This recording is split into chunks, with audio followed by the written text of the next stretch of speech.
Hi guys, Swordmaster here. Today we're going to go back over the custom battle system tutorial that I was going through. It's been a while, but I'm hoping to continue that series again. So just to recap on how far we got, in the last video we got to the stage where we could navigate the fight and run options in the menu, and when we clicked fight it would show the enemies defend animation and tell us that we selected the fight option. Today what we're going to do is we're going to expand on that and have the enemy return an attack too. So I'm going to show you how you can animate the enemy in response to the player's attack.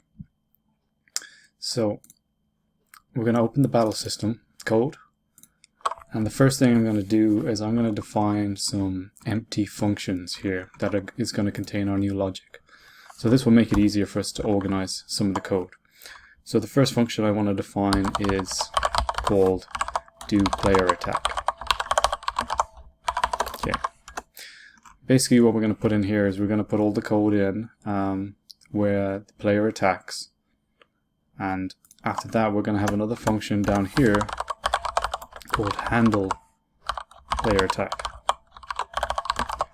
Basically what that's going to do is once the player attack has happened, it will call this handlePlayerAttack function, and in here we will then switch over to the enemy's attack. So we'll have another function down here too called doEnemyAttack, and similar to that we'll have one called handleEnemyAttack. So these will kind of like chain together. So basically the player attack will take place, we'll handle the result of the player attack, then we'll go on to the enemy attack, and then we will handle the result of the enemy attack. So we're going to go back up to the place where we have the enter function handling. So when the player actually selects an item. And what I'm going to do is, if you see this piece of code here where we actually animate the enemy's defend, I'm going to take the code that we have in here, which at the minute is just drawing the action and setting this flag. I'm going to just clip this code out of here. I'm going to move it down to doPlayerAttack for now.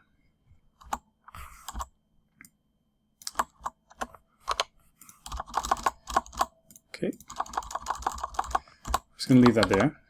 And then what we're going to do is I'm going to actually, this function declaration in here, which gets passed to animate sprite, we're actually going to pass it doPlayerAttack. So basically what we're saying here is we're saying once we have animated the enemy's defend animation, call this function. So you actually pass in the function or callback that you want to call from animating the sprite. So as soon as the sprite has been animated, call this. So, okay, so for this to work, we need to introduce a new flag. So at the minute we have one that's in action, which basically indicates if the player is currently in the middle of processing their action. We also need to introduce a flag to indicate if it's the enemy's turn. So what I'm going to do is go up to the very top again. I'm just going to say I'm going to define a new variable. It's going to be called enemy turn, I believe.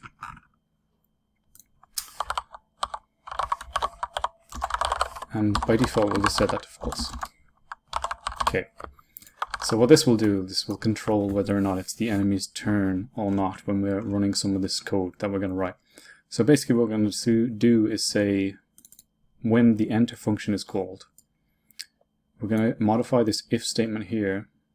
Basically what this if statement does is it means if the player is in an action, don't execute the code. So we're actually going to say if the player is in an action or it's the enemy's turn, then don't allow the player to take any action. Okay, so we're going to do that. And what we're going to do next after that is, okay, so I'm just going to go down to the doPlayerAttack again. So we're going to add a little bit of code in here to handle some of the other stuff. So the first thing I want to do is I actually want to call the draw function here. basically what this is going to do is it's just going to ensure that we have the latest view of the battle that's taking place. So basically, if I run this code now, it should just work as it was before. So I should be able to just select fight, and then it says fight, and then I get back, I can move the arrows, and I can hit fight again. So all we've done is, for the minute, is we've moved some code around and added a new variable, which isn't doing much yet. So basically what we want to do is we want to say do player attack. So we're actually going to move another piece of code down here a little bit further. So we have this place in here that when the player selects the fight action, that we animate the enemy sprite down here, and then we call do player attack. We're actually going to move this code.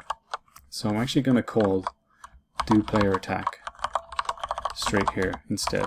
Okay, and then what we're going to do is down in do player attack, we're actually going to call this code here.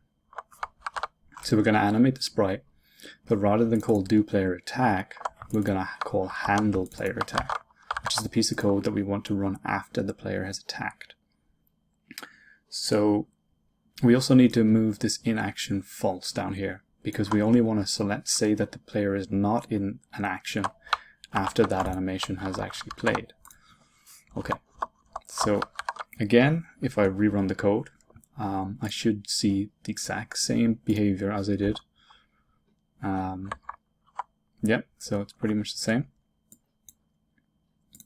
Okay, so now that we've finished kind of moving some of the code around, we're actually going to take steps to actually doing the enemy's attack. So the next thing we want to do is say that when we're handling the player attack, so once the player attack has been handled and it's complete, I want to say that's the enemy's turn. So we're going to do this really simply from now on. We're only dealing with one player, one enemy. So we're just going to say that now it's the enemy's turn. So what this will do is, if you go back up to that if statement that we have up here, it will basically say that the player, while the player is no longer in their action, the enemy is essentially in their action. So if I try to run that code now, you'll see that once I click fight, I can't click it anymore. And that's because the enemy turn has begun and hasn't ended. We don't have any way to end it yet.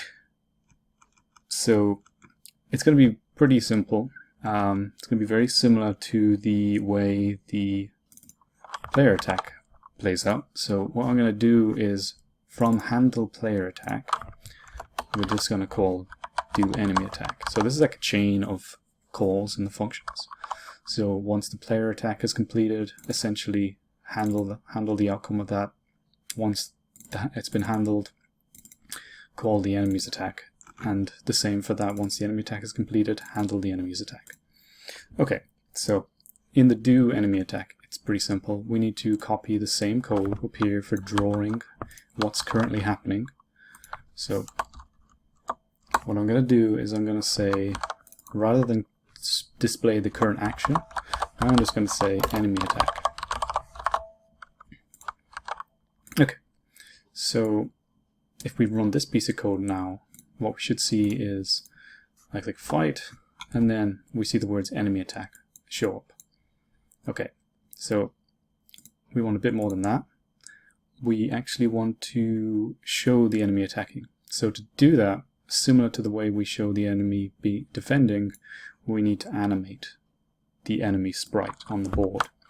So if we add another call to animate it, we can actually, if we go to the enemy that I've created, which is the rock cat roll enemy, if you go to the animations, you'll see that the enemy has a few kind of animations. So it has the defend animation, and I've created the simple attack animation, and when attacking it just turns to a white version.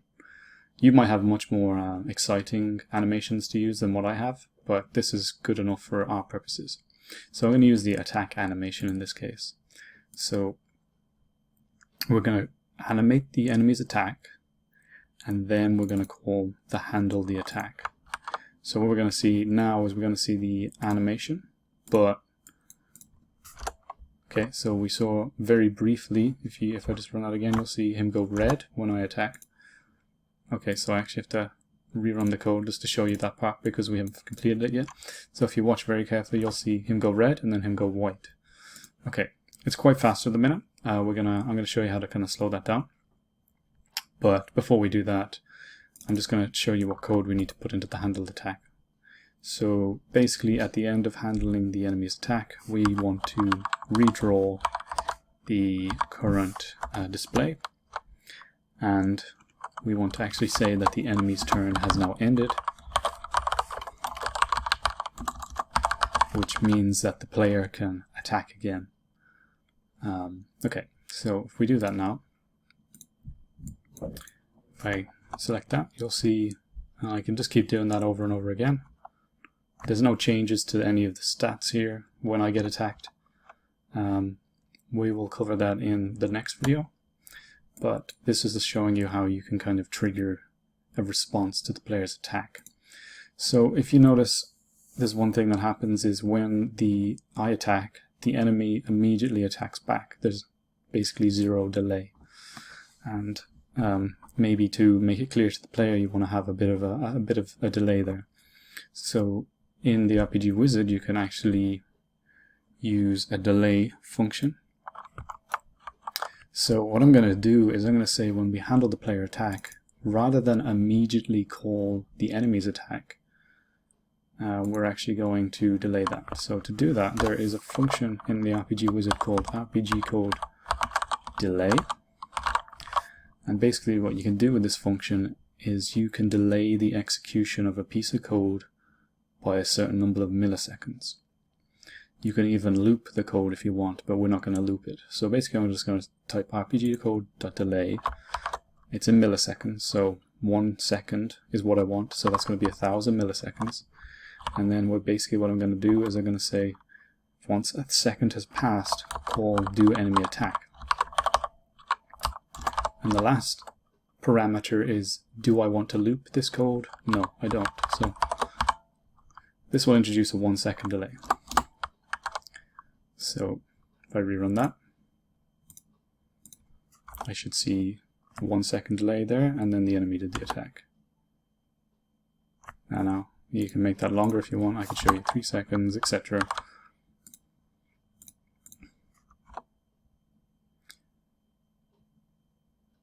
And then the enemy attacks. So that's a simple way just to add a little bit of a delay so the player can see what's actually happening.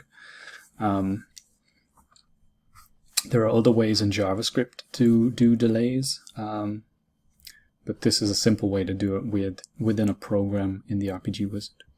So that covers the basic enemy responding to the player's attack that I wanted to cover in this video.